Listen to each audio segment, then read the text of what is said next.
Apreciados amigos y amigas, un gusto en volver a saludarles para estudiar el tema número 3 de la lección, el cual tiene como título ¿Cómo consideraban la Biblia Jesús y los apóstoles? Antes de entrar en materia, sería bueno que repasáramos algunas formas incorrectas de cómo considerar la Biblia, que señala especialmente el Evangelio de Mateo.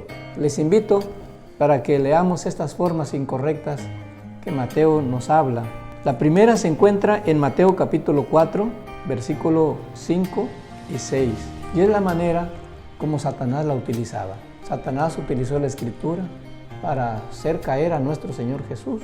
Dice, entonces el diablo lo llevó a la santa ciudad, lo puso sobre el pináculo del templo y le dijo, si eres hijo de Dios, tírate abajo, pues escrito está, a sus ángeles mandará cerca de ti, y en sus manos te sostendrán para que no tropieces con tu pie en piedra. Esta manera es una manera incorrecta de citar, de usar, de acercarnos a la Biblia, utilizarla como lo hizo Satanás para hacer caer a las personas, para probarlas, para tentarlas, ponerlas en ridículo. La segunda manera se encuentra en el capítulo 5, versículo 19.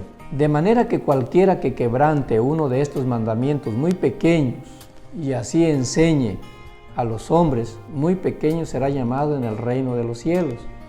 Pero cualquiera que los cumpla y los enseñe, este será llamado grande en el reino de los cielos. Enseñar parcialmente la Biblia es otra manera inapropiada de considerarla. Enseñar solamente un versículo, un capítulo, o un libro, o una parte de la Biblia, no es lo correcto. Lo ideal es que se estudie toda la Escritura, que se enseñe toda la Escritura. La tercera forma incorrecta está en el capítulo 7, versículo 26. Y tiene que ver con el oír la palabra de Dios y no obedecerla. Dice, pero a cualquiera que me oye estas palabras y no las practica, lo compararé a un hombre insensato que edifica su casa sobre la arena. Descendió la lluvia, vinieron ríos, soplaron vientos y dieron con ímpetu contra aquella casa, y cayó y fue grande su ruina. Oír la palabra de Dios y no guardarla es una manera inapropiada de considerarla. Se nos hace semejantes a un hombre insensato que construye la casa sobre la arena. La cuarta manera incorrecta está en el capítulo 15 y 3. Dice, ¿por qué tus discípulos quebrantan la tradición de los ancianos? Pues no se lavan las manos cuando comen pan. Respondiendo él les dijo, ¿por qué también vosotros quebrantáis el mandamiento de Dios por vuestra tradición? Y en el versículo 9 agrega, pues en vano me honran, enseñando como doctrinas mandamientos de hombres. Poner por encima de la palabra de Dios las ideologías, los pensamientos, las costumbres, las tradiciones de los hombres es una manera incorrecta. En Colosenses capítulo 2, versículo 8, se nos hace una invitación. Mirad que nadie os engañe por medio de filosofías y huecas sutilezas basadas en las tradiciones de los hombres, conforme a los elementos del mundo y no según Cristo. Poner por encima las filosofías, las tradiciones, las ideologías, los pensamientos de cualquier persona por la palabra de Dios es una manera incorrecta. Lo correcto es poner encima de esas cosas a la palabra de Dios. La quinta forma está en el capítulo 22 de Mateo, versículo 29. Y dice, entonces respondiendo Jesús les dijo, erráis ignorando las Escrituras y el poder de Dios. Estas palabras Cristo se las dijo a los saduceos. Los saduceos no creían en la resurrección y se le acercan preguntando y citando la Biblia para cuestionar el asunto de la resurrección. Si no creían en la resurrección, ¿para qué van a cuestionarlo? Pero esa es otra forma incorrecta de considerar la Biblia. Usarla a conveniencia, utilizarla para defender alguna creencia. Eso no es lo mejor. En resumen, hay varias formas, pero estas creo que son las que menciona Mateo de manera general. Hay otras en los demás evangelios, pero vamos a dejar estas 5. Número 1, utilizar la Biblia como lo hizo Satanás, enseñarla parcialmente, oírla y no guardarla, poner por encima las opiniones humanas y usar la conveniencia, son formas incorrectas de considerar la Biblia. ¿Cuáles sí son las formas correctas? Veámoslas pues.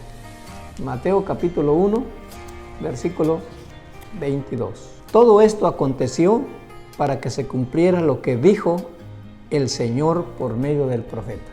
Mateo aquí utiliza una frase muy especial para referirse a la Escritura, y es la frase, dijo el Señor por medio del profeta. Lo que dijo el Señor por medio del profeta. Es decir, para Mateo, la Escritura es lo que dijo el Señor por medio de los profetas. Y en el capítulo 2, en el versículo 15, repasa esta misma declaración. Estuvo allí hasta la muerte de Herodes, para que se cumpliera lo que dijo el Señor por medio del profeta, cuando dijo, de Egipto llamé a mi hijo. Como notan, Mateo, como uno de los apóstoles de Jesús, reconoce la Escritura como lo que dijo el Señor por medio de los profetas. Y eso mismo lo reconoce el apóstol Pedro en su segunda carta, capítulo 1, versículo 21, cuando dice, porque la profecía nunca fue traída por voluntad humana, sino que los hombres de Dios hablaron siendo inspirados por el Espíritu Santo. Y lo mismo lo reconoce Pablo en Hebreos 1:1. Dios habló a nuestros padres por medio de los profetas. Dios habló. La Escritura para los apóstoles era lo que Dios habló, lo que Dios dijo, lo que Dios dice. Y para nuestro Señor Jesús, en el capítulo 4 de Mateo, en el versículo 4 dice, no solo de pan vivirá el hombre, sino de toda palabra que sale de la boca de Dios. Es decir, para Jesús, la Escritura es lo que sale de la boca de Dios, es lo que Dios habla, es lo que Dios dice. Por lo tanto, la primera forma correcta de considerar la Biblia es considerarla, reconocerla como la palabra de Dios, lo que Dios habló, lo que Dios dice, lo que Dios dijo. Reconocer su origen divino. La Santa Escritura, como dice Pablo en 2 de Timoteo 3:16, toda la Escritura es inspirada por Dios. Su origen es divino. Es lo que Dios habló, es lo que Dios dijo. La segunda forma, en San Juan 17:17. Y es un versículo que dice, santifícalos en tu verdad, tu palabra es verdad. En el capítulo 8 de San Juan, versículo 45 al 47, Jesús dice lo siguiente, pero a mí, que digo la verdad, no me creéis. ¿Quién de vosotros me puede acusar de pecado? Y si digo la verdad, ¿por qué vosotros no me creéis? Lo que Jesús pronunciaba, lo que Jesús hablaba, era la verdad. Él aquí mismo lo dice, pero a mí, que digo la verdad, lo que Jesús pronunciaba, lo que Jesús hablaba, era la verdad. ¿Y qué era lo que Jesús hablaba? Cuando analizamos sus distintos mensajes, sus distintas pronunciaciones, sus distintos sermones, especialmente si los vemos en Mateo, tiene por lo menos 5 grandes mensajes que Jesús pronunció. Está el mensaje de las bienaventuranzas, está el mensaje de las instrucciones misioneras, el mensaje de las parábolas, el mensaje de cómo deberían llevarse miembros de la iglesia, está el discurso profético. En todos esos mensajes el Señor Jesús hace referencia a personas, a lugares y a eventos del Antiguo Testamento. Por lo tanto, todos los eventos, todos los lugares, todas las personas que en el Antiguo Testamento se mencionan son verdaderos. Pues Jesús dice aquí, lo que digo es la verdad. Así, la creación es verdadera. El diluvio, que es citado en Mateo 24, 37 al 39, es verdadero. El reinado de Salomón, cuando viene la reina de Saba a visitarlo, es un relato verdadero. Los distintos nombres que Jesús menciona a lo largo de sus temas, de sus mensajes, por ejemplo, allí en el discurso escatológico, y como preámbulo tiene las amonestaciones a los escribas y fariseos, ahí en Mateo 23, cita los sufrimientos de los profetas y cita a nombres muy específicos, a Abel, a Zacarías, hijo de Berequías. Todos estos son datos verdaderos, son verdad.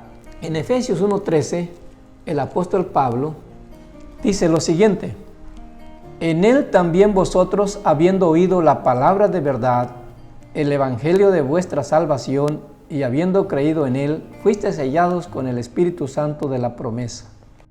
Aquí los apóstoles oyeron la palabra de verdad. Dice, en él también vosotros, habiendo oído la palabra de verdad. Oyeron la palabra de verdad. En 2 de Pedro 3:2 dice el apóstol Pedro, lo que recibieron de Jesús es lo que ellos anuncian como apóstoles. Por lo tanto, el Antiguo y el Nuevo Testamento son la verdad. La tercera forma se encuentra en San Lucas 24, versículo 27, y dice, comenzando desde Moisés y siguiendo por todos los profetas, les declaraba en todas las escrituras lo que de él decían. Todas las escrituras hablan de Cristo. Les declaraba en todas las escrituras lo que de él decían. El Antiguo Testamento habla de Jesús. Jesús lo dice en San Juan 5:39, escudriñen las escrituras. ¿Qué escrituras había cuando Jesús estuvo? Era el Antiguo Testamento. Escudriñen las escrituras, porque a vosotros os parece que en ellas tenéis la vida eterna, y ellas son las que dan testimonio de mí. En el versículo 44 dice, estas son las palabras que os hablé estando aún con vosotros, que era necesario que se cumpliera todo lo que está escrito en mí, en la ley de Moisés, en los profetas y en los salmos. Tanto en los escritos de Moisés, tanto en los salmos, tanto en los escritos de los profetas, en todos ellos se habla de nuestro Señor Jesús. El tema principal del Antiguo Testamento era Jesús. La tercera manera de considerar la Biblia es reconocerla como el registro histórico y profético del ministerio de nuestro Señor Jesús en favor de los seres humanos. San Juan capítulo 1, versículo 45, dice, Felipe encontró a Natanael y le dijo, hemos encontrado a aquel de quien escribieron Moisés en la ley y también los profetas, a Jesús de Nazaret. Como notamos, Felipe, como apóstol de nuestro Señor Jesús, también reconocía que la Escritura era el registro histórico y profético de la obra redentora de nuestro Señor Jesucristo. Por lo tanto, queridos amigos y amigas, la tercera forma de considerar la Biblia de forma correcta es considerarla, reconocerla como el registro histórico y profético de la obra de Cristo para salvar a los seres humanos. La cuarta forma se encuentra en el capítulo 15 de aquí mismo de San Juan, versículo 10. Si guardáis mis mandamientos, permaneceréis en mi amor, así como yo he guardado los mandamientos de mi Padre y permanezco en su amor. En el versículo 21 dice, el que tiene mis mandamientos y los guarda, ese es el que me ama, y el que me ama será amado por mi Padre, y yo lo amaré y me manifestaré a él. En el 23 dice, respondió Jesús y le dijo, el que me ama y mi palabra guardará, y mi Padre lo amará, y vendremos a él y haremos morada en él. En el 24, el que no me ama no guarda mis palabras, y las palabras que habéis oído no es mía, sino del Padre que me envió.